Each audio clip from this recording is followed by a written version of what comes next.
सुप्रभात, मेरा नाम अर्जुन है। मैं कक्षा 8 का छात्र आज आपके सामने मुंशी प्रेमचंद की एक कविता पूस की रात सुनाने जा रहा हूँ। चलिए शुरू करते हैं। हल्कू मुन्नी के पास आकर बोला, सेना आया है, लाओ पैसे दे दूं।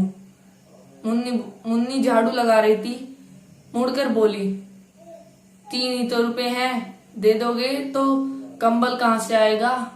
उसे कह दो फसल पर पैसे दे देंगे। अभी नहीं। हल्कू बोला, लाओ दे दो, गला तो छूटे। मुन्नी आले के पास जाकर पैसे लेकर हल्कू को दे देती है। हल्कू पैसे लिए बाहर चला जाता है और इस प्रकार जाता है जैसे अपने हृदय को निकाल कर देने जा रहा हो। पूस की रात को अपने खेत के किनारे ऊख के पत्तों की छतरी के नीचे अपनी बांस की खाट पर लेटा हुआ हल्कू ठंड से ठिठुर रहा था। उसकी खाट के नीचे उसका कुत्ता जबरा ठंड से कूं कूं कर रहा था।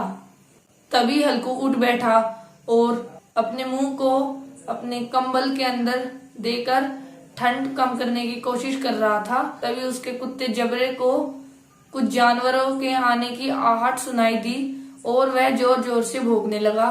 तभी हल्कू उठ बैठा और अपने पास के खेत के किनारे से अरहर के पेड़ उखाड़ कर ले आया और उन्हें अलाव से जलाने लगा।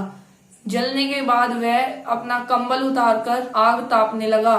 तभी उसे अपने खेत में जानवरों के चलने कूदने की आहट सुनाई दी।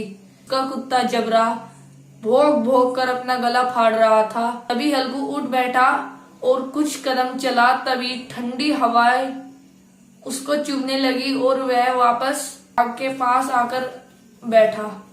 ठंडी हवा चल रही थी। वह अपना कंबल ओढ़े आग के समीप लेट गया और सोने लगा।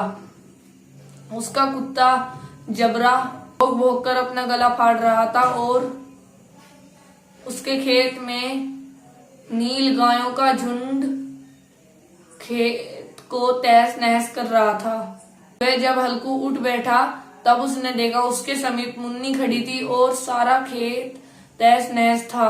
मुन्नी और हल्कू अपने खेत के पास जाके देखने लगे। सारी फसल बेकार हो गई थी और उसका कुत्ता जबरा भी ऐसे लेटा था जैसे प्राण ही ना हो। तभी मुन्नी बोली, सोते हुए पता भी नहीं चला कि जानवरों ने कब तुम्हारा खेत तहस नहस कर दिया। हल्कू बोला, मेरी जान पर बनाई थी और तुम्हें अपने खेत की पड़ रही थी। मुन्नी बोली, अब उधार लेकर ही काम चलाना होगा। हल्कू खुश हुआ और बोला, चलो कंबल तो ओढ़ने को मिलेगा, इस रात को खेत में तो नहीं सोना पड़ेगा। धन्यवाद।